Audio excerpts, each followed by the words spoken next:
¿Qué me diríais si os dijera que no va a haber olivicultores en el año 2040? El 14 de marzo de 2020, el presidente del Gobierno decretó el estado de alarma. Toda la población, exceptuando los trabajadores de los sectores esenciales, quedaron confinados en sus casas hasta nuevo aviso. Nuestro sector, como sector esencial, siguió con su actividad. En este nuevo contexto, algunas cosas empeoraron. Y digo empeoraron porque el sector lleva años sufriendo baja rentabilidad, escasez y baja cualificación de la mano de obra.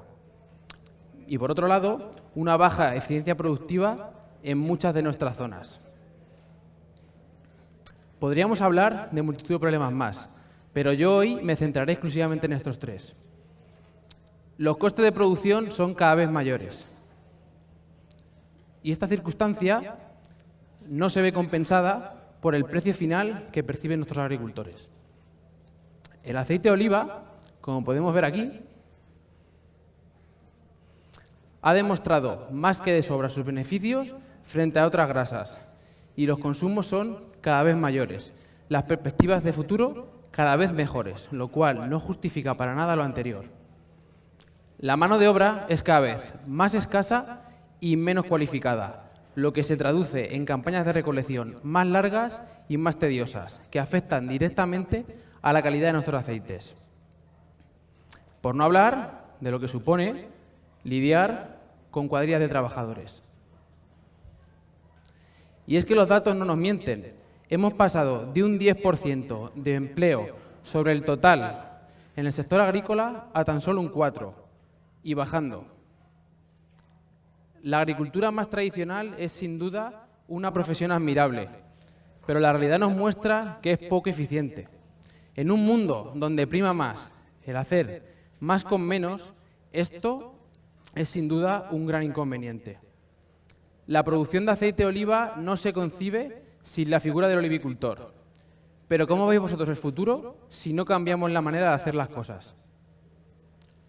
Abandono de explotaciones, vidas más complicadas debido a la falta de recursos económicos, despoblación de muchos de los municipios en los que se vive directamente el olivar, por no hablar de las nuevas generaciones, que no quieren saber nada de las explotaciones.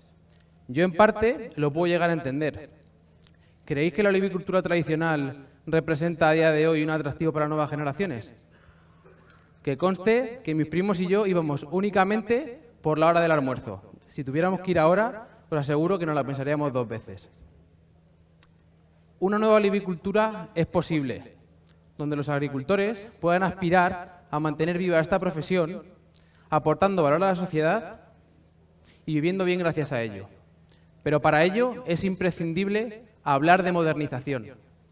Y es que si con un mensaje me gustaría que os quedarais hoy, es que la modernización del olivar no es una opción, es una obligación. Y hoy os voy a tratar de mostrar cómo realizarla paso a paso desde cualquier punto de partida. En todo este proceso yo me he podido dar cuenta de que la modernización de un cultivo como el olivar tiene una serie de beneficios que a partir de ahora denominaremos como las 3 Cs. Control, certeza y cash. El hacer las cosas bien en términos de modernización en el olivar nos permite tener un mayor control. Lo que no se mide no se puede mejorar y por ende no se puede controlar. En mi primera experiencia con la agricultura me di cuenta de esto y es que yo empecé combinando mis estudios con el trabajo en una explotación de olivar y viñedo de gran dimensión. Desde el primer momento me di cuenta de que ahí había algo que no cuadraba. Tratamientos fitosanitarios sin justificación, falta de control y de planificación en el trabajo, lo que hacía que después, por esa falta de control, por poneros un ejemplo, más de 50 hectáreas de olivar, superintensivo en este caso, tuvieran que ser reconvertidas a olivar intensivo. Es decir, 2 de cada 3 árboles tuvieron que ser arrancados tan solo después de 6 años de ser plantados. ¿Os podéis imaginar por qué pasó esto? Falta de conocimiento o de información que nos lleva a cometer errores de manejo. Evidentemente, setos de gran dimensión, estructuras frondosas, falta de hilación, problemas de repilo y, por ende, una baja productividad para lo que por aquel entonces el sistema prometía. Este es tan solo un ejemplo de todo lo que ahí se hacía. Hoy en día contamos con multitud de tecnología que nos permite controlar lo que está pasando en la explotación, desde los software de gestión más sofisticados hasta una simple tabla de Excel. Lo más importante y lo que tenemos que tener claro es la importancia que tiene llevar un control y una gestión de nuestras explotaciones. Por suerte, después de esta primera experiencia en la agricultura, tuve la oportunidad de trabajar en otra explotación en la que descubrí un mundo nuevo. Eso sí era un negocio agrícola. Todas las actuaciones supervisadas por un técnico, control de producciones, tratamientos fitosanitarios justificados bajo las normativas adecuadas. Todo ello hacía que, por ejemplo, sabiendo que nuestras producciones rondaban entre 1.500 y 2.400 kilos de aceite por hectárea y que nuestros costes de producción estuvieran alrededor de 1.500 euros por hectárea y año, nos permitió, en aquel entonces, no vender cuando el precio del aceite de oliva estaba por debajo de 3 euros. ¿Qué nos supuso eso? La capacidad de tener una rentabilidad mayor de 4.000 euros por hectárea en la peor de las parcelas. Esto fue únicamente gracias a tener un control sobre la explotación.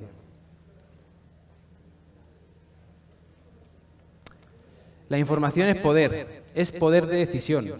Decisiones como las que, por ejemplo, han podido tomar personas que han utilizado todos los recursos que tenían disponibles para comercializar el aceite bajo una marca diferente. Hoy en día esto es mucho más fácil que nunca, y es que contamos con multitud de plataformas que nos facilitan el trabajo y nos permiten contar esas historias que hay detrás de los aceites a personas que están dispuestas a pagar un valor añadido por ellos. El segundo beneficio que tiene la modernización del olivar es la certeza. La tecnología de producción nos permite tener previsibilidad acerca de nuestros cultivos y sus producciones, tanto en cantidad como en calidad. Hoy día contamos con multitud de tecnología de producción, desde la maquinaria de recolección hasta los sistemas de cultivo, etcétera, etcétera. ¿Os imagináis una industria del automóvil donde un obrero inserte las piezas con una llave inglesa? Porque yo no. Lo primero que se nos viene a la cabeza cuando hablamos de tecnología de producción, en el caso del olivar, son los sistemas como el olivo en seto. Pero contamos con mucho más.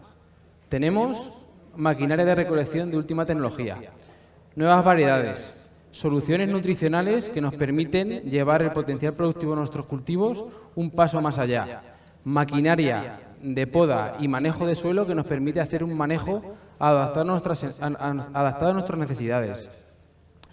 La última tecnología para automatizar el riego y hacerlo totalmente programable. Evidentemente, no todas las explotaciones pueden hacer o pueden apostar por una reconversión total de su modelo de cultivo. Habrá explotaciones que, por sus características, solamente puedan optar a una mecanización parcial de las labores. Aquí hablamos, por ejemplo, de los olivares de 3 pies con reconversión a 1 pie, etcétera. La pregunta es, ¿qué hacemos con todos esos olivares de alta pendiente que no tienen posibilidad de ser mecanizados y que son de baja productividad? En este caso, los agricultores tienen que estar pensando en el corto, en el medio y en el largo plazo y estar tomando ya medidas que les permitan seguir avanzando en la dirección adecuada. Pensar en cultivar en otras zonas, diferenciar sus aceites de oliva con respecto a los demás. Cada uno tiene que saber cuál es la mejor alternativa en su caso. Y en este sentido, la tecnología de control se vuelve fundamental para saber en qué punto nos encontramos. Si no hacemos nada, el riesgo de abandono de este tipo de olivares es bastante grande. Y de hecho, en España tenemos ya más de 130.000 hectáreas de olivar en régimen de abandono.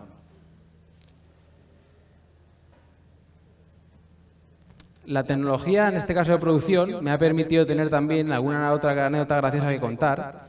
Y es que, debatiendo con un cliente sobre qué nuevo cultivo implantar en su explotación, Él quería hacer su marca de aceite propia y yo le propuse hacer una plantación, en este caso de olivar intensivo, variedad picual, porque su idea era comercializar el aceite bajo su marca. Ya tenía unas hectáreas suficientes de olivar arbequina y consideraba que era una buena opción en su caso. Su respuesta fue clara: yo no cambio de modelo de cultivo ni loco.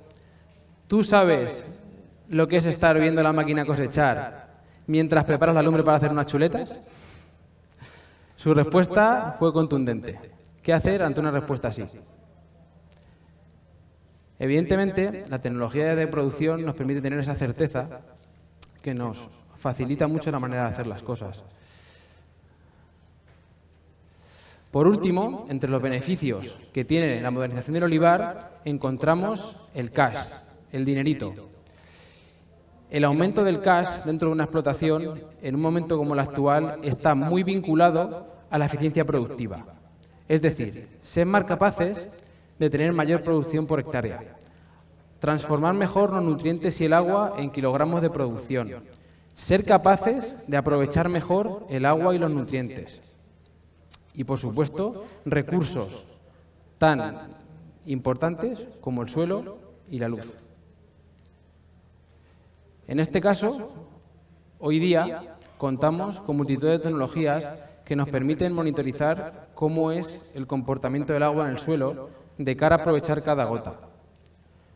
Tenemos además la posibilidad de ver nuestros cultivos desde una imagen satelital para identificar la variabilidad que tenemos dentro de una finca y hacer un manejo diferente. Por supuesto, en este sentido, para aplicar la tecnología que yo he denominado de precisión, es fundamental contar con la figura de un técnico. Es asesor de confianza que tiene los conocimientos y las herramientas necesarias para ayudar a los agricultores a dar un plus en el manejo de su cultivo.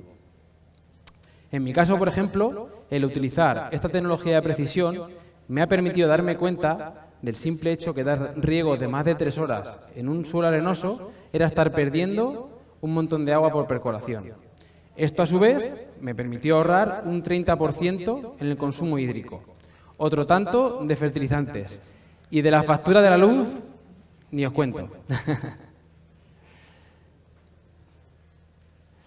En el proceso de modernización del olivar podemos distinguir entre diferentes fases. La idea es que cada uno encuentre el punto en el que está para seguir avanzando. Y es que en la escalera de la eficiencia tenemos que ir para llegar a la cima peldaño a peldaño. Si no, las posibilidades de caída son bastante mayores. La primera fase de la modernización es la medición. En esta fase, el objetivo es tener la información suficiente para saber cómo está nuestra explotación. Y lo mínimo a lo que deberíamos contestar tras pasar por este periodo es: ¿qué producciones estamos teniendo por hectárea? ¿Cuáles han sido nuestros costes de producción? ¿Cuál el beneficio? Y por último, tras conocer todo esto, ¿qué área prioritaria tengo que atacar para mejorar en todas las anteriores? En cada una de estas fases os voy a proponer un par de acciones para que podáis saber por dónde empezar. Una más fácil y una un poquito más pro. En este caso, en la fase de medición, la acción más sencilla que os propongo es que simplemente apuntéis durante 30 días qué hacéis en vuestro día a día, qué labor, qué parcela, cuánto tiempo habéis tardado, qué consumo habéis tenido. En este caso, la acción más pro sería directamente iros a una empresa de las que tienen un software de gestión, contratarlo y realizar la gestión de una explotación de manera profesionalizada. Esto no es un coste, es una inversión. La segunda fase, dentro del proceso de modernización, sería la de mecanización. En esto es muy importante identificar cuál de mis labores puedo mecanizar o automatizar. La acción fácil que os propongo en este sentido es simplemente eso, ¿no? Que penséis qué labor de la que estáis haciendo en el día a día podéis mecanizar o automatizar y que apuntéis cuánto tiempo y dinero os podéis ahorrar en los próximos 3 años. Os aseguro que merece la pena. La acción más pro sería pensar cuál de mis parcelas puedo reconvertir a un cultivo en seto totalmente automatizado y mecanizado. Y por último, en la fase 3, la fase de metodología, el objetivo de esta sería llevar nuestros cultivos, como dije anteriormente, a través de la tecnología de precisión al siguiente nivel. Para ello es muy importante, como aparece en la foto, medir. En este sentido, la acción más fácil que os propongo sería el simple hecho de hacer un análisis de suelo y realizar un abonado adaptado a las necesidades del cultivo y de esa parcela. La acción más pro sería la de ponernos en contacto con una empresa de consultoría agronómica para hacer un estudio completo de cualquiera de las parcelas y realizar un manejo diferencial.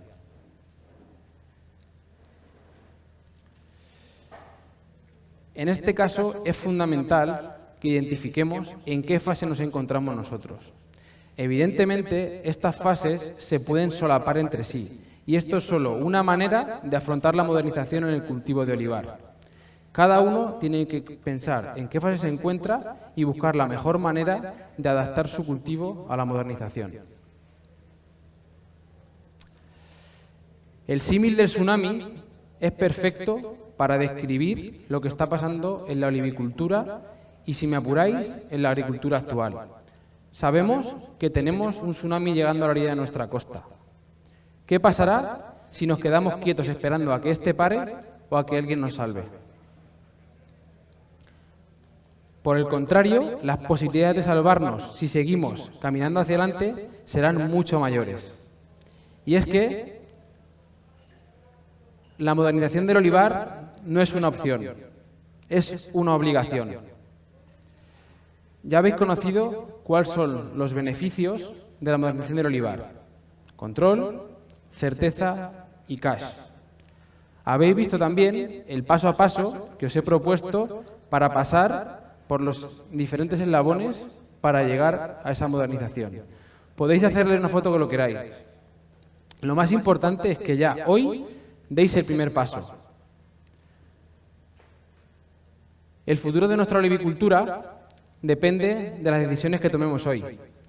O como dicen nuestros amigos de Agromillora, la mejor manera de predecir el futuro es crearlo. Muchas gracias.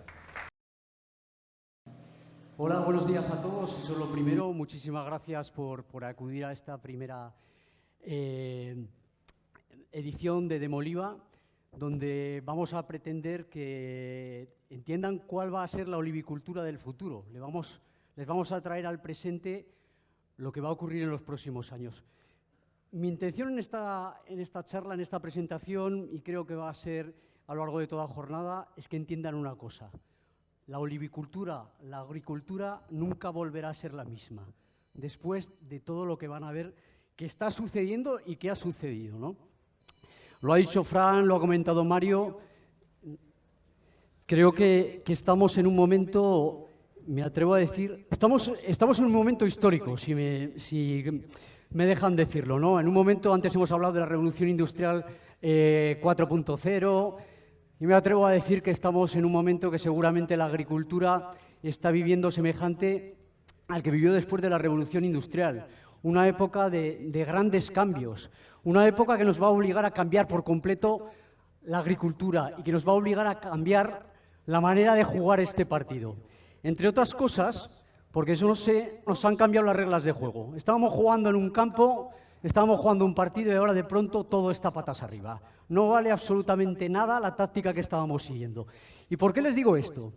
Les voy a explicar 4 o 5 conceptos que les van a ayudar a entenderlo todo. Población a nivel mundial. Estamos ahora en 7 billones de personas. ¿Saben cuánto se estima que estaremos en este planeta en el año 2100? Un 40% más. 11 billones de personas. ¿Saben lo que pasa con toda esa cantidad de gente? Que tiene que comer. ¿Y qué hay que hacer? Producir más alimentos. Es decir, en los próximos años vamos a tener que producir más aceite. Porque además, como han ido viendo, afortunadamente el consumo va creciendo.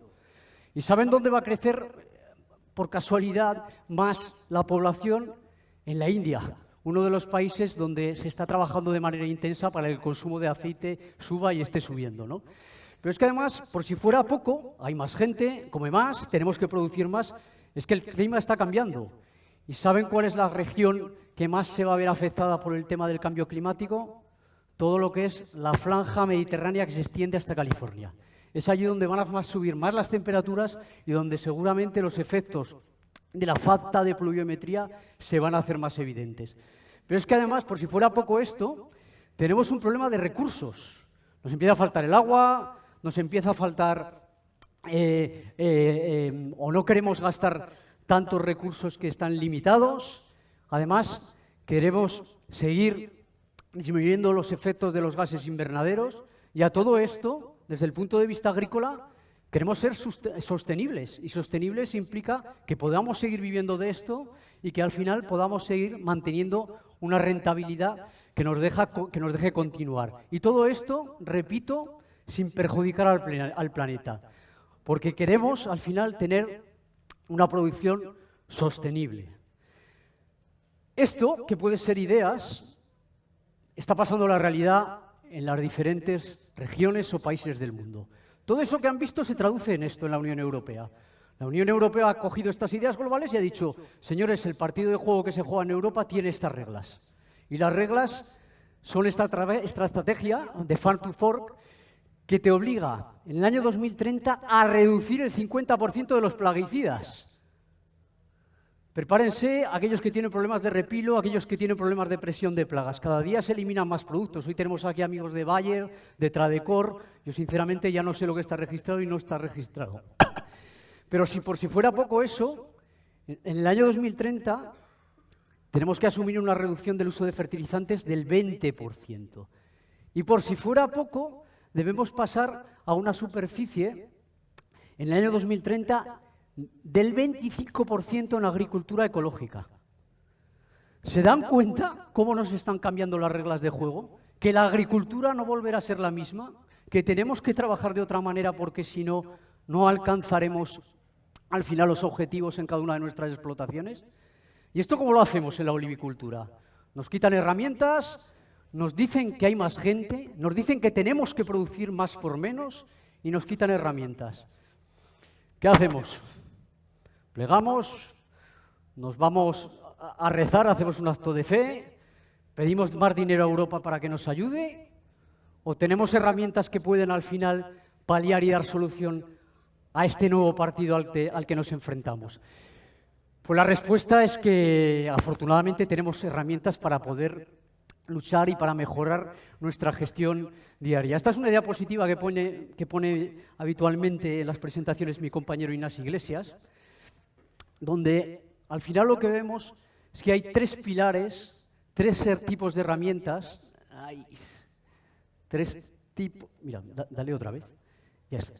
Tres tipos de herramientas que nos van a permitir hacer frente a este reto. Por un lado, la mejora genética, de la que luego vamos a hablar un poquito más. Luego, el cambio de los modelos agronómicos, el cambio de los modelos de cultivo. No hace falta que les diga si han llegado hasta aquí el olivar que han visto en la entrada, el seto y lo que se veía hace 30 años, que fue cuando empezamos. Un segundín. Espera, vuelve hacia atrás. Y por otro lado, toda la aplicación, el tercer pilar es la aplicación de las nuevas tecnologías que antes hablaba Mario y de la que hoy vamos a seguir hablando largo y tendido, y de la robótica en la agricultura. Mira, pasa al siguiente. Tres herramientas que se retroalimentan en un círculo virtuoso y que hacen que al final se dé una revolución en todos aquellos cultivos que juegan con estas tres herramientas. Y les voy a poner un ejemplo. Actualmente empezamos a trabajar un modelo en seto que es el del olivar en seto en secano. El momento que empezamos a trabajar un modelo como el olivar en seto en secano, que obliga a hacer tabiques más estrechos para buscar una mayor eficiencia en el uso del agua, que nos obliga además a podar a 70 centímetros, necesitamos que las empresas de maquinaria de poda ajusten sus máquinas para permitirnos hacer este tipo de tabiques. Ya no les estoy hablando de seto. Pero es que además, en el momento que nos metemos a hablar del olivar en seto en secano, seguramente tenemos unas variedades que nos gustaría que fueran mejores, que nos gustaría que fueran más eficientes en el uso del agua, con lo cual empieza a trabajar el pilar genético. Cuando esto empieza a girar y uno mueve al otro, esto provoca que que el número de hectáreas suba y que el número de hectáreas de olivar en seto en secano aumente su rentabilidad y crezca a un ritmo endiablado. Y eso hace que haya mucha gente que al final vendiendo el aceite en secano a 2,10, que puede parecerles un precio terrorífico, entiendan que tienen que seguir plantando, porque en relación al cereal que tenían antes, este cultivo les sigue siendo súper rentable. Y eso hace que haya un volumen de aceite que entra en el mercado que pasa a sustituir otro aceite que resulta mucho más caro en costes. Y esto es algo que está pasando, y es gracias a esta rueda. Para que se hagan a la idea de cómo de impactantes son estas herramientas, les voy a poner 4 números que hicimos el otro día en Agromillora. El olivar en seto de riego empezó prácticamente hace 27 años, en una pequeña finca de Huesca, de donde soy yo, ¿no? ¿Saben lo que ha ocurrido después? ¿Saben la revolución que ha conllevado? ¿Quieren que se las diga en números? 4 números, que van a ver por qué todo esto es una revolución. Mira, dale, adelante. Malonga, primera finca, 6 primeras hectáreas, Huesca, Binefar, una zona donde se hiela, una zona muy alejada de todas las virtudes que tienen ustedes aquí para producir aceite. 27 años después. Números que seguramente aquí los compañeros de New Holland, de Tradecor, de Bayer, de Industrias David, de Fede, de Mañez me ayudarían todavía a hacer más grandes.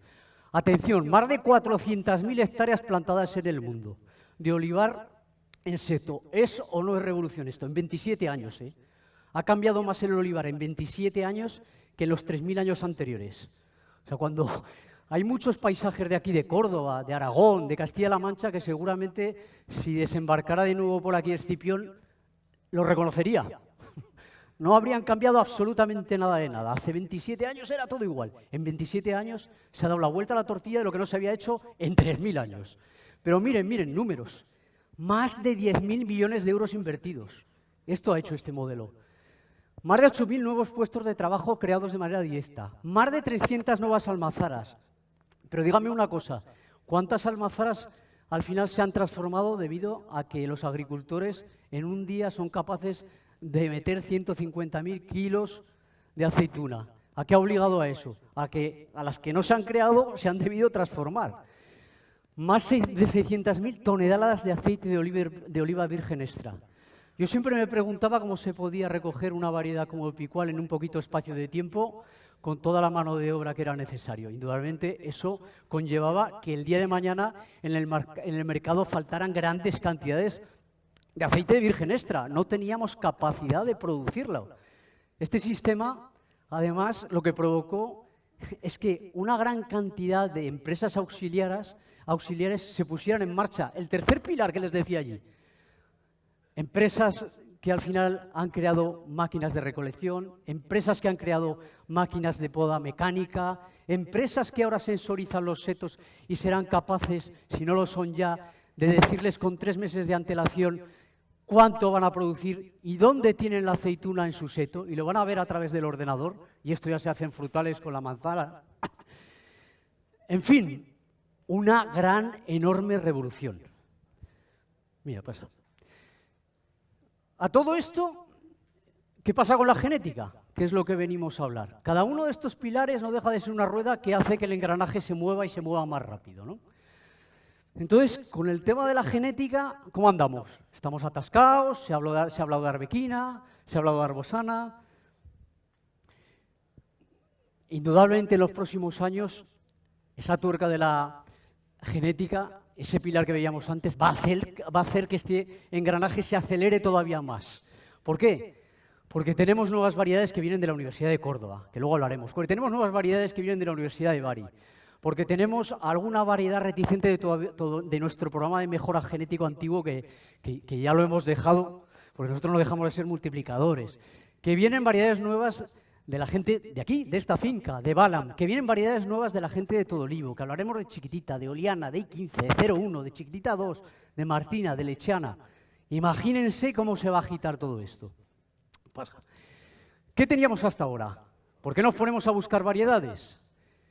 Teníamos una arbequina que nos gustaba porque era muy productiva, muy flexible, igual va en Aragón, que va en Castilla, que va en Murcia, más o menos se adaptaba, ¿no? productiva, que además genera confianza, porque ahora hay miles de hectáreas puestas de arbequina. Ahora la gente dice que quizás hay demasiadas. Y luego teníamos una arbosana, que la descubrimos por casualidad, que era una variedad en extinción del PNDES, que quedaban prácticamente 200 individuos y que fruto de la casualidad, no de la mejora genética, nos estaba esperando allí, la introdujimos y se convirtió en algún año en la variedad más plantada en el mundo. Y sigue siendo, yo creo, si contempláramos todos los países, ahora en este momento está por encima de la arbequina, ¿no? Muy productiva, vigor medio. Algún cliente nos dice es la variedad de los baguetes, porque hay que podarla si quieres cada 2 años, no hace falta que la podes todos los años. Va bien en secano, porque aguanta hasta el final, recoge las últimas lluvias, ramifica bien. Bueno, pues teníamos un montón de cosas, ¿no? ¿Por qué buscar más? Bueno, pues porque parece que empieza a haber mucha oferta. La gente quiere ofrecer algo diferente al mercado. Quiere que cuando vengan los compradores de aceite les pueda ofrecer algo que el vecino no le oferte. Porque además empezamos a quejarnos que el aceite de arbequina pues resulta poco estable. Está bien, podemos exportarlo a determinados países que se inician con el consumo del aceite. Es un aceite dulce, amable, pero leches, los mercados también maduran y también quieren probar cosas nuevas. Luego, bueno, nos gustaría que fuera más tolerante al frío, ¿por qué no? Y la arbosana exactamente lo mismo, ¿no? Es más sensible al frío que la arbequina si cabe, da problemas de tuberculosis donde hay problemas de heridas de frío, la cosecha es tardía, a veces nos llueve, el aceite, bueno, es muy parecido al de arbequina. Entonces decimos, está claro que algo nos faltaba, ¿no? ¿Pero qué queremos? ¿Queremos hacer una variedad ideal que valga para todo? ¿Qué características queremos en las nuevas variedades? A alguien le puede interesar que sea resistente a verticilosis, porque antes ha tenido algodón. Hay otro que le puede interesar que sea apta para el secano. A otro esa aptitud no le puede servir o le da igual porque tiene riego. Otros quieren al final que tenga un vigor medio, porque sus tierras son muy ricas y empujan. Otros quieren al final que sea tolerante a la xylella porque está en la zona de leche o en la zona de bari, ¿no? Otros quieren al final que el aceite sea un requisito fundamental y que aporte algo diferente a lo que ya teníamos, que sea más polifenólico. Otros quieren orientarse hacia la aceituna de mesa, porque ven la posibilidad de recogerlo con máquina.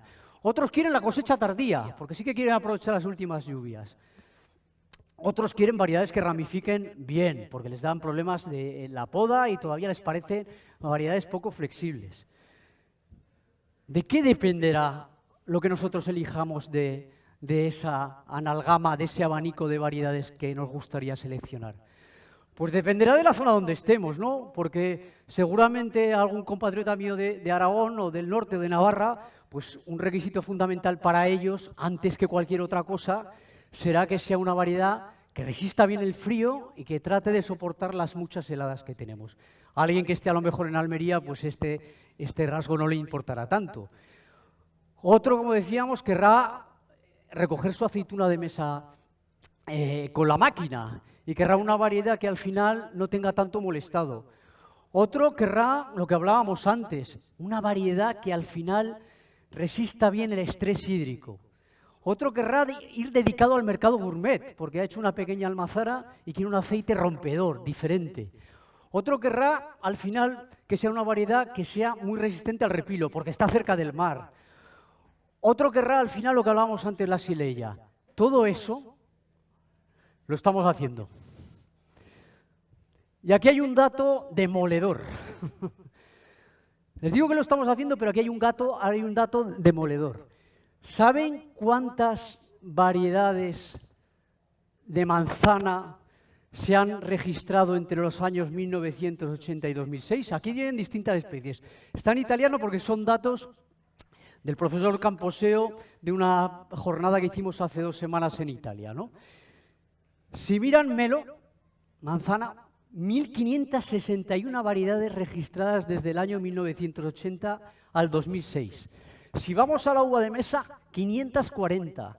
Si nos vamos a la fresa, 925. Al almendro, 113.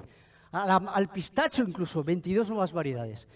Variedades hechas para satisfacer todo lo que les contaba antes, porque el mismo problema que tiene el olivo lo tiene en el frutal. Alguien quiere una variedad más crujiente, el otro tiene problemas porque está en una zona donde hay más presión de plagas. ¿Qué ha pasado con el olivar? ¿Se lo cuento o me lo cuentan? Últimos 50 años, entre 1970 y 2020, ¿saben cuántas variedades se han registrado? ¿Cuántas variedades han hecho mover esa rueda que alimentaba esta revolución olivícola? Porque la arbequina estaba allí, la arbosana estaba allí. 14 variedades. En los últimos 50 años se han registrado 14 variedades de olivo. Estábamos dormidos, empanaos, si me lo permiten. Y de esas, la mitad en los últimos 20 años. O sea, las últimas variedades que han llegado ha sido Chiquitita, que fue la primera variedad que hizo la Universidad de Córdoba precisamente para un destino propio como era el olivar en seto. Giulia, que es una variedad que se registró en Italia, la Oliana y la Lechiana. El resto son variedades registradas, como ven, en el 72, 78, 86, 98, variedades que han quedado en desuso. ¿Qué es lo que viene ahora? Lo que viene ahora... Uy, vuelve atrás. Lo que viene ahora es satisfacer todas esas demandas que antes les escribía en la nube. No van a llegarnos las 1.500 variedades de manzana de golpe, pero sí que prepárense. Prepárense porque esa rueda de la genética se ha puesto a trabajar. Y no vean de qué manera. Les enseño, no les voy a aburrir, luego los tienen ahí para preguntarnos, a nosotros, a la Universidad de Córdoba, a Todolivo, a Balam. Pero sí mostrarles algunas variedades. Empezamos con Lechiana porque hace 2 semanas hicimos algo extraordinario que no se había hecho tampoco nunca con una variedad de olivo. La variedad Lechiana es una variedad obtenida por la Universidad de Bari, que es uno de los obtentores y los mejoradores genéticos. Es una variedad que ahora se va amoldando, son variedades nuevas y vamos aprendiendo cada día de ellas. Es una variedad que se está adaptando muy bien al secano, tiene un aceite rompedor, no tiene absolutamente nada que ver con lo que había, con un nivel de polifenoles altos, picante alto, frutado alto, amargo alto, pero muy compensado. Entonces, además es una variedad made in Italy, con todo lo que conlleva eso. Es una variedad con un rendimiento graso elevado y sobre todo, vuelvo a repetir, que se está comportando como una variedad muy importante en los olivares de seto de secano, ¿no? Pasa. Con esta variedad, curiosamente, se ha dado algo que se da en otros cultivos. Por primera vez en el tema del olivar, un grupo de productores se han juntado para compartir experiencias, para ver cómo funciona agronómicamente y el almazar esta variedad y para ver cómo se puede promocionar comercialmente esta variedad. Mira, adelante. Esto fue hace 15 días en Toscana. Esto, hace 10 años, hace 5, hace 3, era impensable. Empezar a pensar un club de Lechiana, donde productores se organizan, se juntan y hablan del comportamiento que tiene la variedad en cada una de sus fincas, ¿no?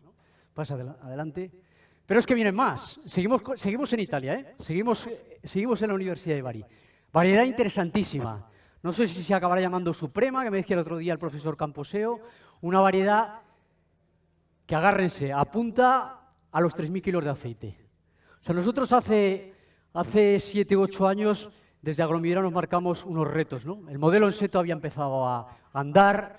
Ya era algo que no tenía discusión, solo cuando vamos a Italia todavía seguimos ahí RQTR, pim, pam, pero poco a poco van cayendo barreras, pero en España ya era una realidad consolidada. En aquel momento, desde Agromidera nos planteamos 3 retos, el olivar en seto en secano. El olivar en seto, que es muy eficiente, ha llegado para transformar los secanos, no se equivoquen. Donde más razón de ser tiene el olivar en seto es en el secano, porque es un sistema que ahorra agua. Y donde tienes riego, no te importa tanto como donde te falta el agua. Y eso llegará. Llegará el número de hectáreas que sea más que significativo. El segundo reto, después del secano que nos planteamos, era la aceituna de mesa y la mecanización. Estamos en ello. Y el tercero que nos poníamos, por tener grandes retos, era apuntar a producciones sostenidas, indudablemente en zonas apropiadas, de 3.000 kilos de aceite por hectárea. 3.000 kilos de aceite, que cuando hay mucha gente que habla de obtener 3.000 kilos de aceituna. Eso sabíamos que no podía pasar por otra cosa que no fuera modelo de cultivo, gestión y genética. Y eso está llegando. Esta, por ejemplo, es una variedad que es un cruce entre arbosana y coronequi. Casualidad, porque para obtener esto, pues al final descartas un montón de variedades, ha cogido lo bueno del padre y ha cogido lo bueno de la madre. O sea, tenemos una elevada producción, que es lo que nos da arbosana, tenemos un elevado rendimiento graso, que es lo que nos gustaba en la Coronequi, y después tiene bastante del comportamiento en campo en cuanto a vigor y desarrollo que tiene la Arbosana. La Coronequi es una variedad que empezamos a hacer las primeras plantaciones hace 20 años y prácticamente ha quedado en desuso. ¿Por qué? Si ustedes tienen Coronequi, verán que en el momento que pasan las máquinas cabalgantes pierdes la mitad de la plantación, porque las máquinas se las llevan por delante porque tiene un mal sistema de anclaje. Que era uno de los problemas que podía manifestarse cuando cruzabas Coronequi, aquí no ha aparecido. El vigor es bajo, se acerca más a la Arbosana que a la Coronequi y los resultados están siendo sorprendentes. Es una de las primeras variedades que nos van a ayudar a apuntar a una subida cuantitativa muy importante en la cantidad de aceite obtenido por hectárea, ¿no?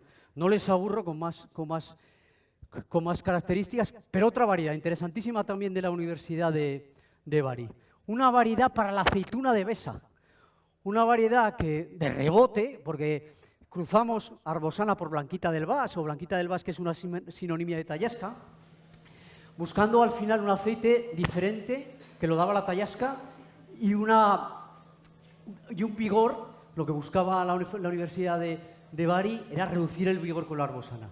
Nos ha salido una variedad muy productiva, con una calidad de aceite elevada, muy diferente. Estamos en la línea del perfil de la lechana, pero con un rendimiento graso bajo. Entonces, ¿qué ha ocurrido?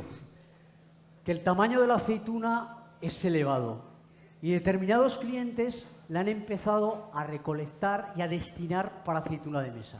Y la sorpresa agradable ha sido que a los industriales en Italia les ha encantado. Es una variedad que pueden verla en agosto o septiembre negra, en vera, prácticamente un mes y medio antes que las otras. Es fácilmente reconocible y por dentro queda blanca, crujiente. Esto para los industriales de aceituna de mesa ha sido una virtud, ¿no? Por eso les vuelvo a decir que son variedades nuevas que con su experiencia y con la de los obtentores pues van encontrando poco a poco su sitio, ¿no? Pero la Universidad de Bari, igual que pasa con la Universidad de Córdoba, y ellos con más razón, porque están en el punto cero del epicentro de la Silesia, están evaluando absolutamente todas las variedades y variedades nuevas que son códigos que ni recuerdo ya qué cruzamientos son. Están viendo en laboratorio y en campo cómo resiste al final la infección de la Silesia, ¿no? Adelante.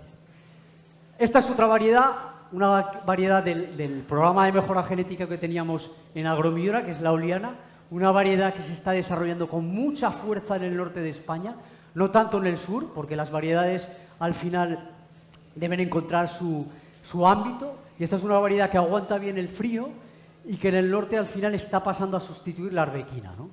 Es una variedad sobre todo para zonas límites, es una variedad para aquellas zonas donde hay problemas de producción, donde en la época de polinización tenemos problemas de exceso de lluvia y falta de cuajado. Pero acabamos con la Universidad de Bari y seguimos con otra universidad que está mucho más cerca. La chiquitita fue la primera de las variedades que hizo la Universidad de Córdoba, que la conocen de sobras porque ella es una variedad que lleva años en el mercado. Una variedad con un porte increíble, compacto, con un buen rendimiento graso, que madura temprana e importante y que además tiene una elevada tolerancia al frío. Como dice Diego Barranco en la película de La senda del azar, que no sé si la han visto, pues al final no deja de ser el cruce entre una andaluza y un catalán, ¿no? Pues ese cruce que Diego y Luis Rayo dice que funcionaron tan bien, pues ha dado su sitio a dos hermanas más, ¿no? La chiquitita 2, que ve ahora sus primeras plantas comercializadas en el mercado, una variedad también fruto del cruce de arbequina por picual. Aquí cambian los parentales, el que antes era padre ahora es madre y el que antes era madre ahora es padre. Un elevado ácido oleico, sigue teniendo una buena extractabilidad, un elevado rendimiento graso y sigue conservando esa aptitud de la arbequina de un bajo vigor y porte compacto. Y la siguiente, estos son datos que me envió ayer precisamente Diego Barranco, es la Martina, otra variedad que ve ahora la luz en el mercado. Volvemos otra vez al cruce del catalán y la andaluza y volvemos a tener otra vez una variedad con las mismas características en cuanto a bajo vigor, pero un perfil organoléptico muy interesante el de Martina, un ácido oleico mayor todavía que de la chiquitita 2 y conservando además eso que hace excepcional al picual, que es el elevado rendimiento graso. Pero seguimos. Universidad de Florencia. Otra Esto es curioso, porque hablamos aquí de dos universidades italianas que están empujando en un país que está siendo el más reticente a asumir el seto, por la orografía, por la tradición y por una serie de circunstancias que hacían que vieran este modelo no como una oportunidad que lo ven ahora, sino como una amenaza que venía de España, ¿no? 07, otra variedad, diferentes cruzamientos, un nuevo actor. Pasa a la siguiente. Todolivo, un campo de ensayo brutal, 100 hectáreas con diferentes variedades. La I15, otro cruzamiento de Arbosana por Coronequi, una variedad con un rendimiento graso elevado, una variedad con un perfil organoléptico muy interesante, y las que vendrán. Porque de ese programa de mejora genético, al final yo creo que van a salir muchísimas cosas fruto de los grandes parentales que han utilizado, ¿no? Y nada más, ya, a modo de conclusiones. Prepárense a lo que va a venir. El olivicultor va a disponer en los próximos años de una amalgama varietal que ahora es escasa, que al final le va a permitir satisfacer las necesidades de cada una de las fincas. Los diferentes programas de mejora genética van a hacer que esto todavía vaya mucho más rápido. Si ahora les parece que va rápido, prepárense. Y luego vuelvo con la misma frase que les he dicho de principio. La olivicultura, sea de secano o de riego, nunca volverá a ser la misma. Muchas gracias. Hola, buenos días. Mi nombre es Manuel Cortés y me vaya a perdonar, pero yo voy a empezar con una pregunta para todos los que estamos aquí. ¿Quién produce manzanilla sevillana y es feliz en el mes de septiembre? ¿Alguien? ¿Cuántos problemas tenemos con personal solo en el mes de septiembre? Cuando empezamos ya, poda, manejo, se nos multiplican los problemas por 10. Vamos a intentar estar en el futuro, pero con una variedad del pasado. Yo estoy de acuerdo con los compañeros de Agromillora que tenemos un futuro cambiante, con nuevas variedades, muy productivas, pero creo que tenemos una cota de mercado muy amplia para aquellas personas que producimos aceitunas de mesa. Lo único que tenemos que intentar es cambiar el manejo para obtener un buen rendimiento, tanto económico como de producción. Vamos a hablar un poco de los objetivos de los modelos de cultivo. Los modelos de cultivo, el problema que hemos tenido hasta ahora con la manzanilla en seto. Vamos a hablar de dos variedades de manzanilla, aunque pueden ser que sea la misma, pero creo que no es la misma. Las ventajas y las recomendaciones de manejo que os voy a indicar, que creo que es lo que nos puede conllevar a que esta variedad se adapte bien al seto, ¿no? Vamos a empezar. Paso, por favor. Como sabemos todo el mundo, el tema del agricultor, yo ya no quiero hablar de agricultor, quiero hablar de empresario agrícola, porque tenemos que tener un producto de calidad, mejorar el medio ambiente, porque el tema de la PAC nos está obligando a que hayamos totalmente vinculada nuestra producción a mantener el medio ambiente, máximas producciones, aumentar la rentabilidad, pero para aumentar la rentabilidad tenemos que reducir costes. Podemos rentabilizar mucho una plantación, coger mucha producción, pero si no tenemos costes bajos, nos comemos el beneficio, ¿no? Los modelos de cultivo que tenemos hoy en día, como sabemos, tenemos el tradicional no mecanizado, que por desgracia creo que vamos a tener que desistir de este modelo de cultivo. Como ha estado comentando el señor de Agromillora, podemos destinarlo a un superintensivo en seto, en secano, aquellas parcelas que sean transformables y adaptables para el superintensivo, y las que no, pues tendremos que irnos a variedades nuevas. Por ejemplo, aquí desde Bala estamos desarrollando una variedad que se llama Gonzalina, que se puede adaptar muy bien en esa zona. Y después el olivar mecanizado, pues sí, seguimos con variedades como Malteña, Arbequina, que puede ir bien, ¿no? ¿Funciona? Vale. Después, el olivar intensivo, tenemos variedades como hojiblanca, manzanilla, que la estamos adaptando, y después de almazara, igual, ¿no? Y aquí es donde quiero hacer un poco más hincapié y lo primero es que pongo olivar superintensivo, pero no me gusta hablar de olivar superintensivo porque creo que cada día estamos mejorando esta palabra y yo me gusta hablar de olivar de alta densidad, porque tenemos más de 1.000 plantas por hectárea, ¿no? Para almazara tenemos arbequina, arbosana, chiquitita 1, chiquitita 2. Chiquitita 1 y chiquitita 2 son dos variedades que pueden ir muy bien. Y después para mesa, pues vamos a hablar de manzanillo sevillano, casereño y ocal, ¿no? Y ahí pongo cocido y acético porque creo que mucha gente cuando hablamos de superintensivo de mesa le dan un poco de lado porque tienen la problemática del molestado, ¿no? Pero si hacemos un cocido, tanto como se llama, el cocido tipo sevillano, o en el acético, que es el modelo californiano, creo que nos puede ir muy bien estas tres variedades. Tanto con las mejoras en manejo como el tema de la maquinaria, ya veréis cómo podemos bajar mucho el tanto por ciento de molestado y hacerlo muy rentable.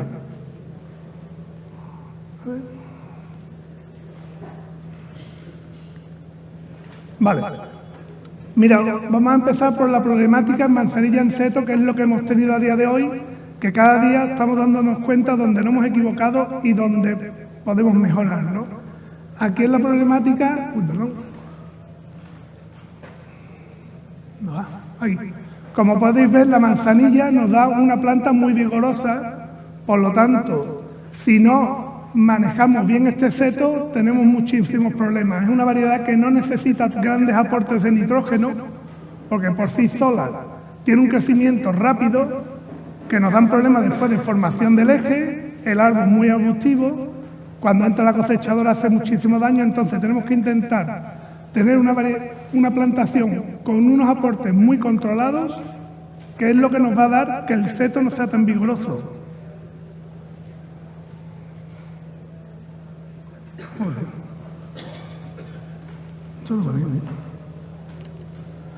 Por ejemplo, aquí podéis ver la formación del eje, como aquí pongo eje de formación tradicional. Tenemos que tener muy claro que cuando hacemos un seto no podemos tener un eje a unos 60 centímetros. Tenemos que tener un eje formado a 1,10 m, 1,20 m, para que desde ahí se nos forme la palmeta y cuando entre la cosechadora no nos haga estos daños. Si usted tiene un seto totalmente formado a una altura determinada, los bastones de la cosechadora le va a dejar a usted que no parta la rama, como se ven esas fotos ahí, lo he puesto por los daños que hace la cosechadora cuando la cruz está muy baja. Y esta foto es del día después de la cosechadora. Seguramente esa rama llegará a secarse, ¿vale? Ahí pongo que la pérdida de dominancia apical. ¿Por qué? Porque cuando cortamos muy baja la planta y hacemos un eje muy bajo, la planta va perdiendo el vigor. Entonces, como se nota aquí, podéis ver que la planta se ha estrangulado, entonces el desarrollo no es continuo y no va a ser un seto, va a ser un olivo manzanillo de 65 centímetros a la cruz. Todos los golpes se los va a llevar para arriba, ¿no?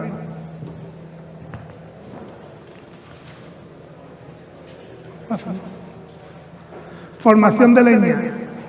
Todo el mundo sabemos que cuando usted tiene un olivo, siempre mi padre, el pobre que en paz descanse, me decía: no lo abones, pero pódalo. Y cuando usted tiene mucha leña en el olivar, lo que siempre nos da es menos producción. Por eso en la poda de superintensivo es fundamental que el olivo tenga una cruz alta y formación del palmeta, pero que no esté lignificado, que tengamos sitios donde ir quitando madera. Ahí, como podéis ver, ha pasado la cosechadora, ha golpeado, esa rama que sale hacia arriba está totalmente anulada, esa no va a llegar a nada, pero sin embargo tiene un chupón, que ese chupón dentro de 2 años es productivo. Entonces tenemos que ir podando para ir renovando. Aquí quería ponernos unas más o menos características tanto de la variedad sevillana como de la casereña, y para que veáis, este es un seto con el manejo que os estoy hablando, podéis ver cómo no es un seto muy grande, es más de tamaño un poco estrecho, con un eje formado a la altura del alambre y formando la palmeta desde abajo. Y ahí podéis ver que está totalmente flexible, que no es lignificado. La lignificación del seto la tenemos que tener en la línea donde está el alambre, para que desde ahí podamos ir podando y vamos a ir teniendo ramas fructíferas. Y os digo aquí que hablando de manzanilla sevillana, tenemos un mayor desarrollo vegetativo, menor índice de lignificación, tiene una producción alta desde el tercer verde y tiene un mayor índice de aceituna partida en recolección. Os comento esto porque cuando entra la cabalgante hemos demostrado que la manzanilla sevillana se parte más que la manzanilla cacereña, por lo tanto tiene un tanto por ciento de destrío mayor que la cacereña. ¿De acuerdo? Aquí veis otro seto de manzanilla cacereña, como volvéis a ver las mismas características, un eje primario dominante, con una altura de curvos 1 metro, 1,10 metros. Se nota la diferencia de cacereña a manzanilla sevillana porque el crecimiento es más lento, es verdad que se lignifica un poco más, pero al tener un crecimiento más lento se domina mucho mejor el seto. Y podemos tener una producción media bastante buena desde el tercer verde, ¿vale?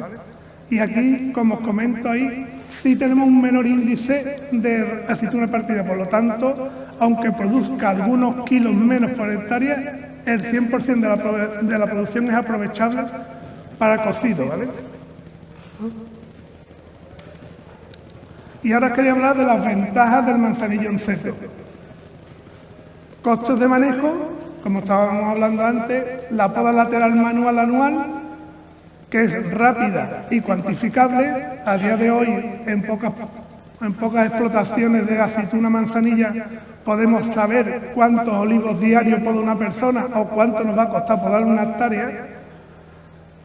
También el tema de poda con el topping y con el handing vamos ahorrando costes, y el tema de la eliminación de bajeras es totalmente mecanizado. También quería comentaros que según la utilización del protector que pongamos, también tenemos menos bajeras. Tal vez también lo hemos estado estudiando y se nota. Y después el coste de recolección, que podemos decir que una cosechadora coge media hectárea en 1 hora, cuando necesitamos para coger una hectárea, pues 20 personas en un día, ¿no? Y la rapidez de recolección es lo mismo, ¿no? La producción, según los ensayos que tenemos, vemos que la producción es mucho más estable porque al hacer la recolección mucho más rápida, el manzanillo no hace la besería, ¿vale? Tenemos menos problemas de enfermedades porque se acostumbra, y es casi, digamos, el Padre Nuestro en una plantación de superintensivo, a hacer la aplicación post cosecha justo detrás de la recolección. Entonces los agricultores están muy acostumbrados a tener la cosechadora y la atomizadora, ¿no? Y con una pequeña modificación que le hemos hecho a la cosechadora, estamos teniendo un tanto por ciento de molestados de un 2,5%, o sea, que desde mi punto de vista técnico y como agricultor que soy, yo no tengo este año ningún escandallo que tenga menos de un 15% de molestas manzanilla cogida a mano. Y que hayamos tenido un 2,5 con recolección mecanizada creo que es bastante importante, ¿no? Y después el precio del producto. La manzanilla con recolección mecanizada está en precio muy similar a la hojiblanca. Y además tenemos otra doble utilidad, que si por tema de precio o por tema de tamaño está barata, tenemos la doble utilidad para desviarla para aceite, ¿no? ¿Vale? Y ahora os quería hacer unas pequeñas recomendaciones, que es las que estamos haciendo desde Balan para las plantaciones de manzanilla en seto. Y es el marco de plantación que estamos utilizando es 5×2. 5 de calle para el tema del manejo viene bastante mejor porque sabemos por el tema de tratamientos contra mosca y esto que el olivar manzanilla tiene más problemas en los meses de julio y agosto, el tema de mosca. Para que no se moleste la aceituna, pues le damos 1 metro más de calle, y de 2 metros entre plantas sería para que podamos formar totalmente la palmeta. Si ponemos un olivo aquí a 1,35, a 1,50, Cuando nos damos cuenta tenemos mucha lignificación de madera y nos aumentan los gastos y los costes de manejo. Después la doble línea de goteo,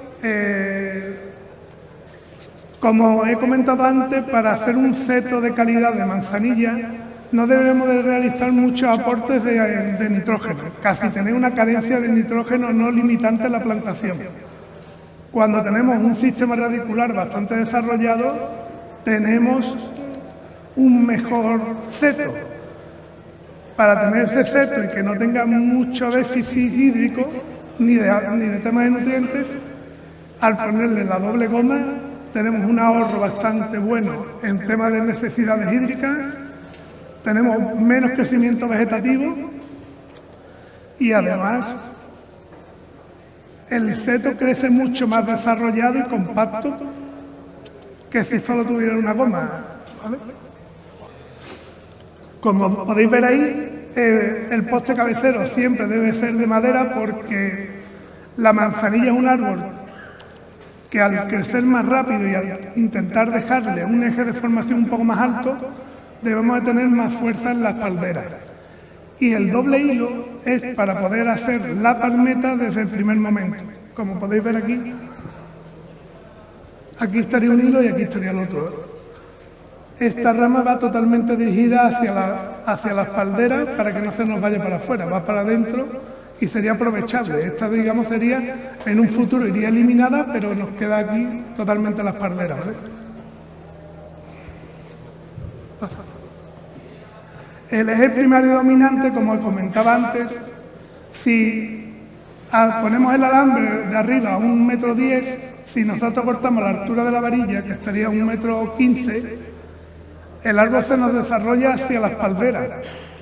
Por lo tanto, se ve perfectamente cómo la espaldera tiende a abrirse hacia el alambre, no hacia afuera.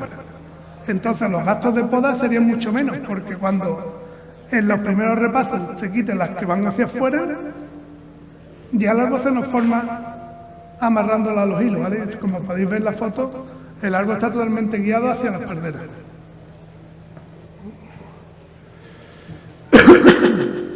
Perdón. Poda en la zona productiva. Si os dais cuenta, esta plantación está muy levantada porque sabemos que si dejamos zonas bajas a menos de 65 centímetros, la cosechadora no la puede coger. Y si queremos tener una aceituna de calidad para cogerla pronto, a mediados de septiembre, tampoco podemos tener mucha masa vegetal.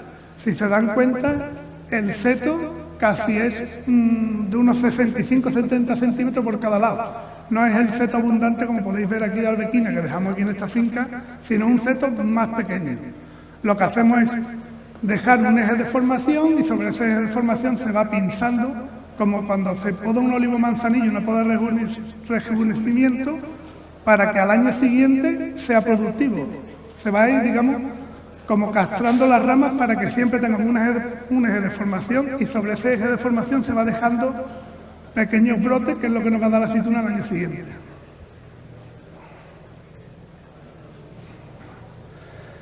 Aquí os pongo un ejemplo de una finca cosechada con una planificación más realizada, de un seto más amplio, con el eje de formación más bajo.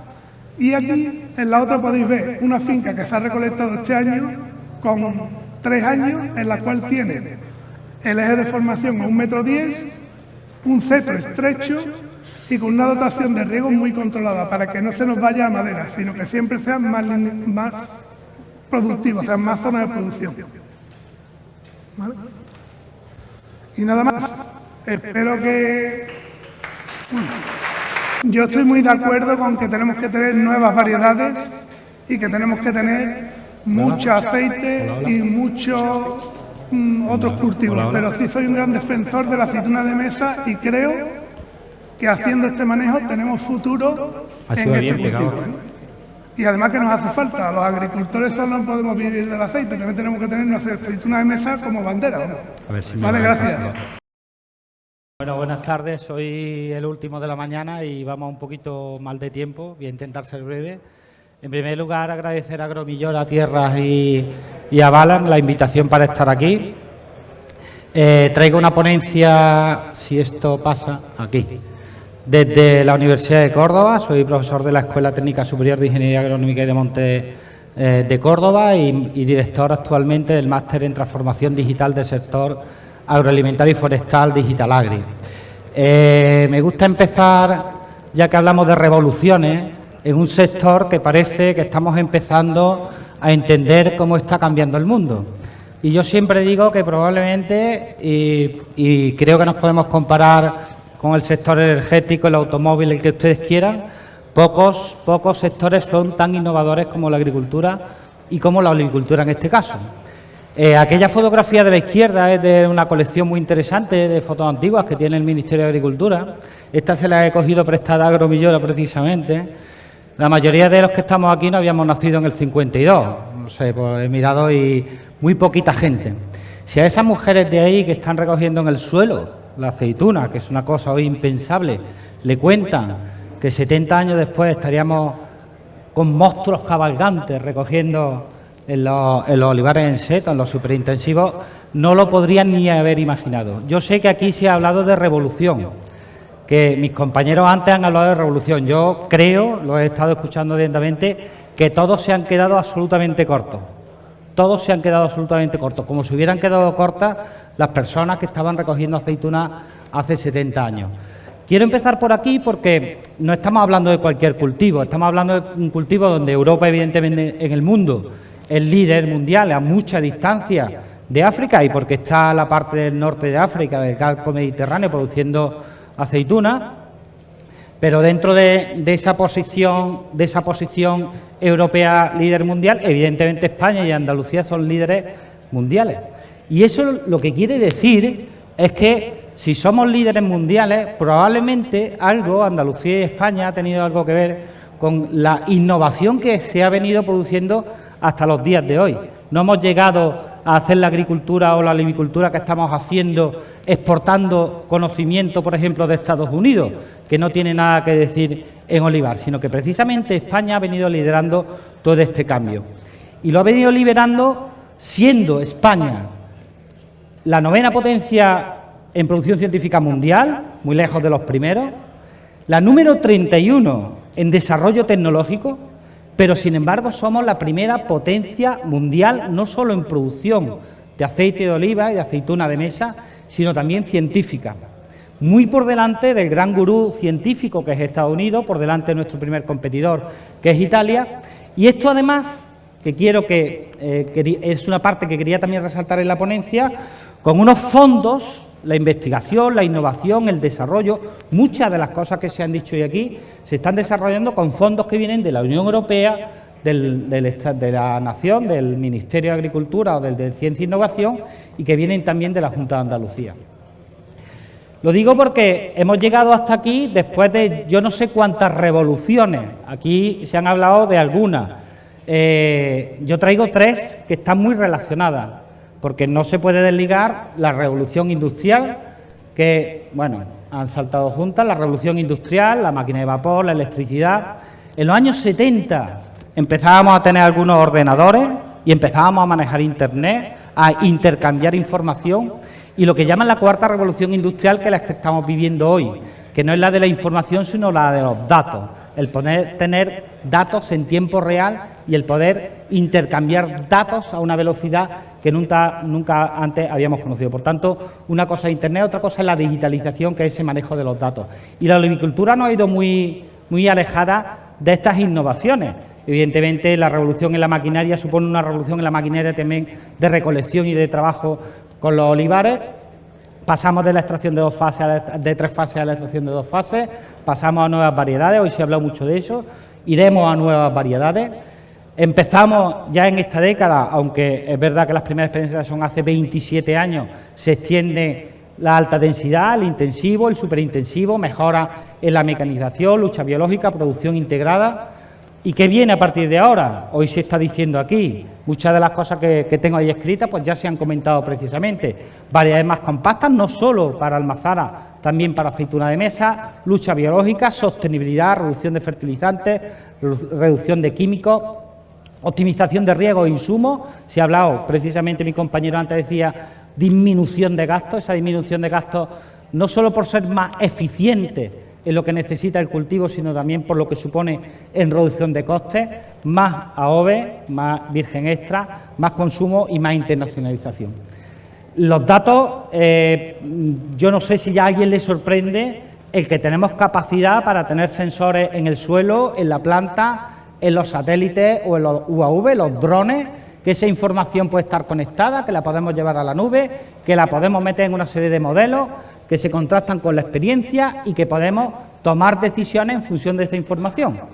Yo recuerdo una pequeña anécdota que intercalo. Cuando estudié agrónomo hace ya más de 30 años, me enseñaban a programar riegos, y yo programaba riegos. Bueno, pues, ¿cuánto ha llovido los últimos 30 años? Bueno, pues si llueve esto habrá que regar o no regar y echar más o menos. Oiga usted, un sensor que los hay de 50 euros, que no lo engañen, de 50 euros de humedad, le está diciendo si tiene usted poca agua o mucha agua. Punto pelota.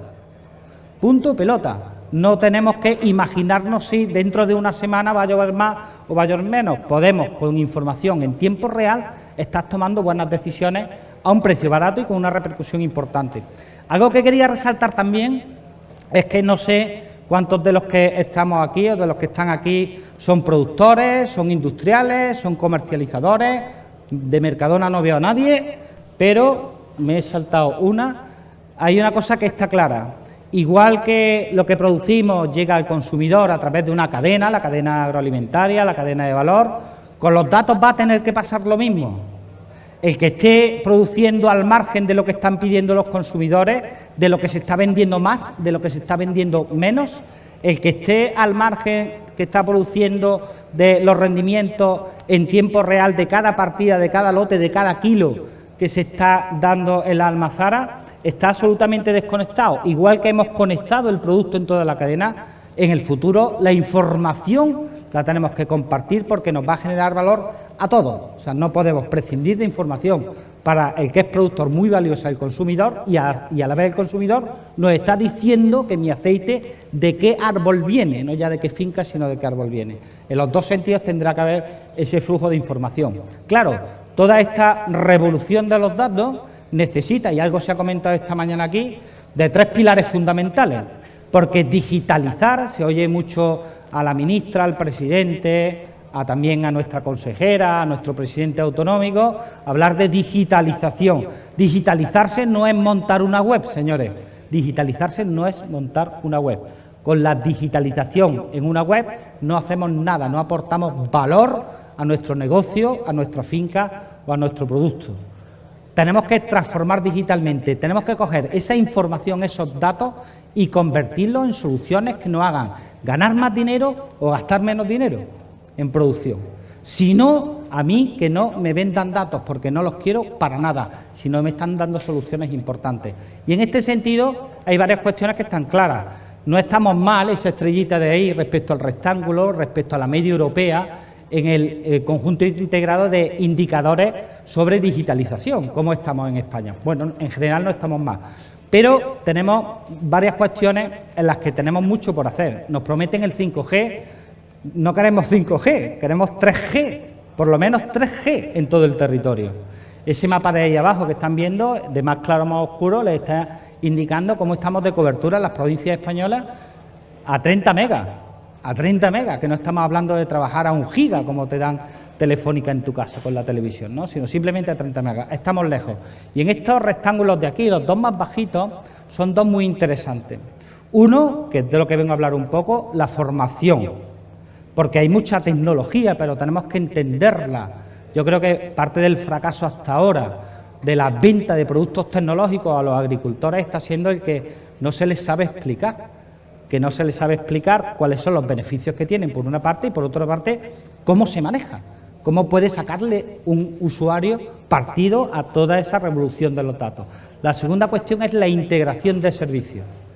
Si ahora mismo uno quisiera tener en el móvil o en el ordenador todas las aplicaciones informáticas que podrían aplicarse en su campo, yo creo que en el móvil no nos caben.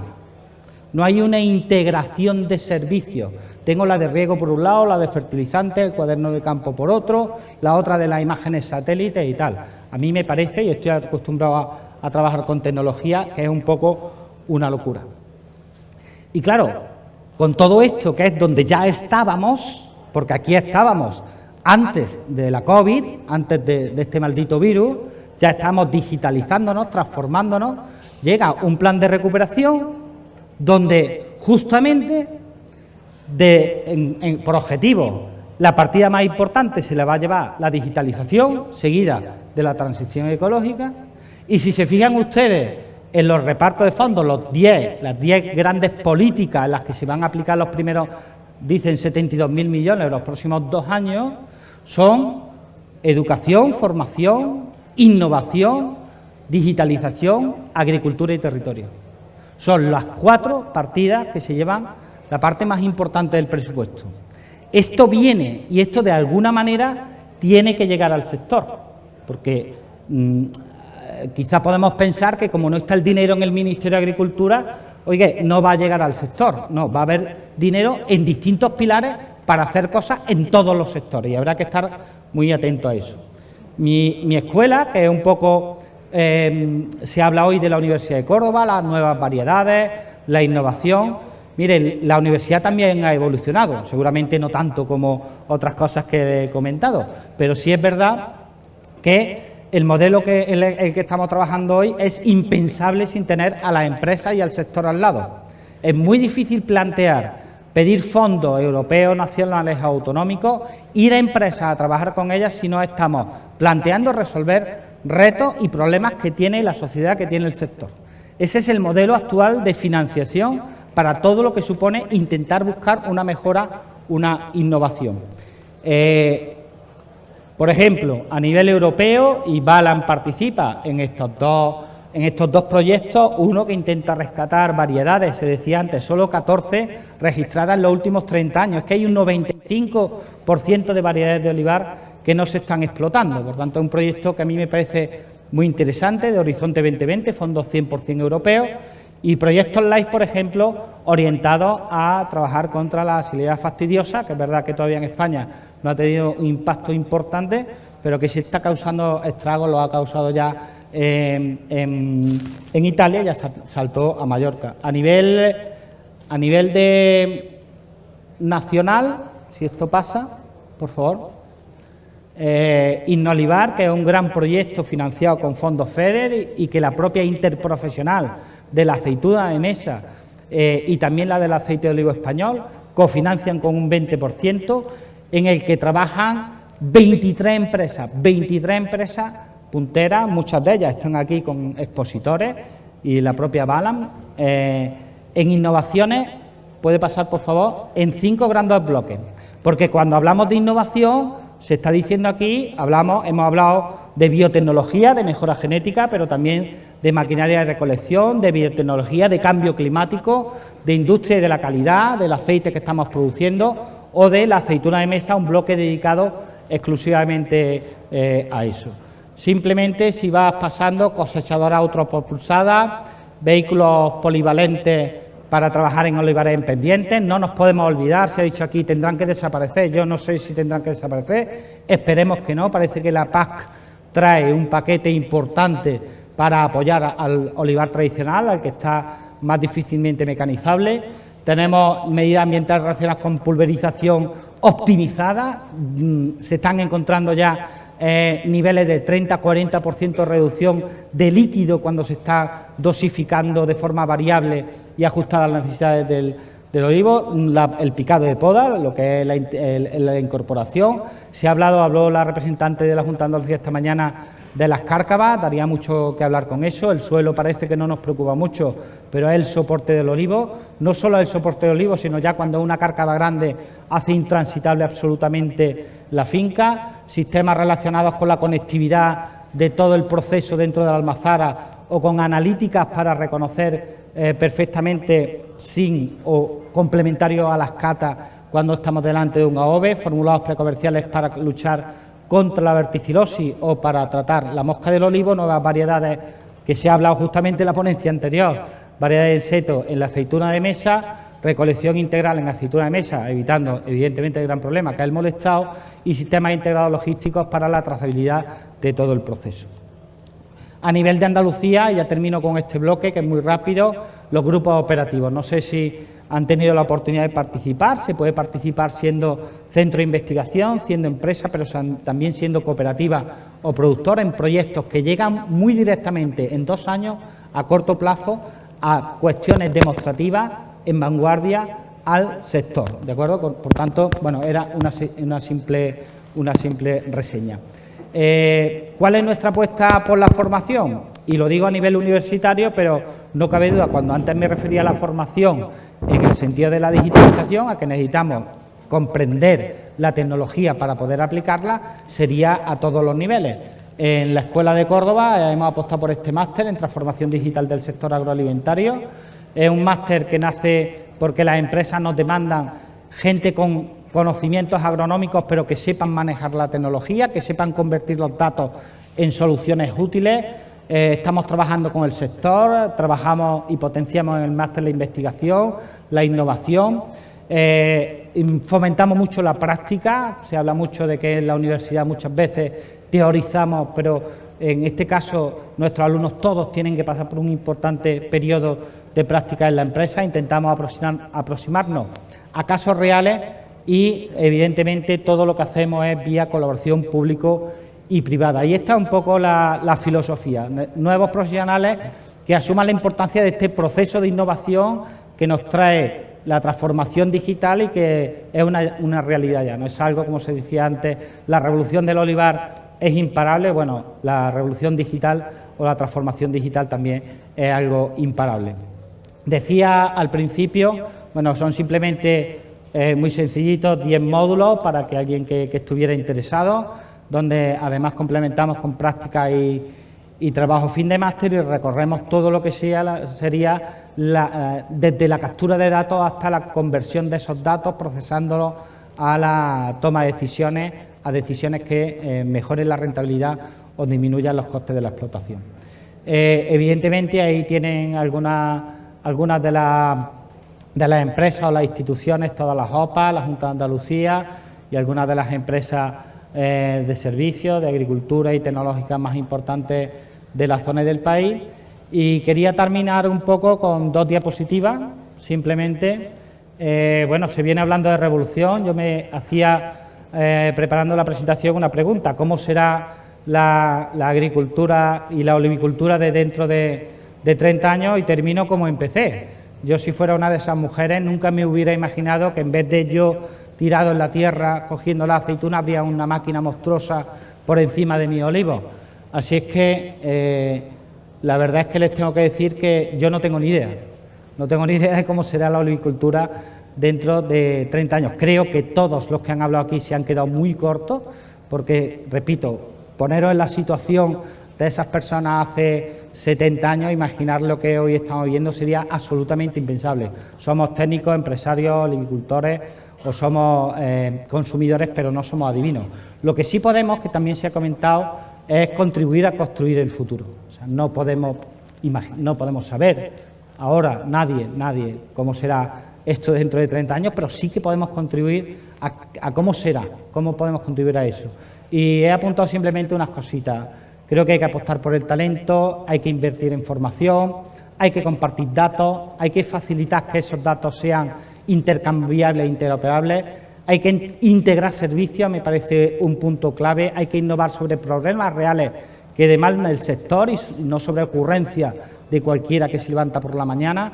Hay que generalizar o universalizar la tecnología, que llegue a todo el mundo, que la entienda y que le encuentre la rentabilidad. Hay que transformar digitalmente para mejorar y hay que mejorar garantizando la sostenibilidad. Y simplemente creo que, para terminar, sobre todo, lo que sí podemos hacer todos estos próximos 30 años es consumir el mejor alimento probablemente del mundo, que es el aceite de oliva virgen extra. Así que nada más, muchas gracias por su atención. Este programa no sería posible sin la colaboración de agromarketing.online, la agencia de marketing especializada en el sector agrícola que fusiona la experiencia en la agricultura y los conocimientos más actualizados sobre marketing online. Esto les permite ayudar a las empresas a digitalizar sus negocios y llevarlos al siguiente nivel.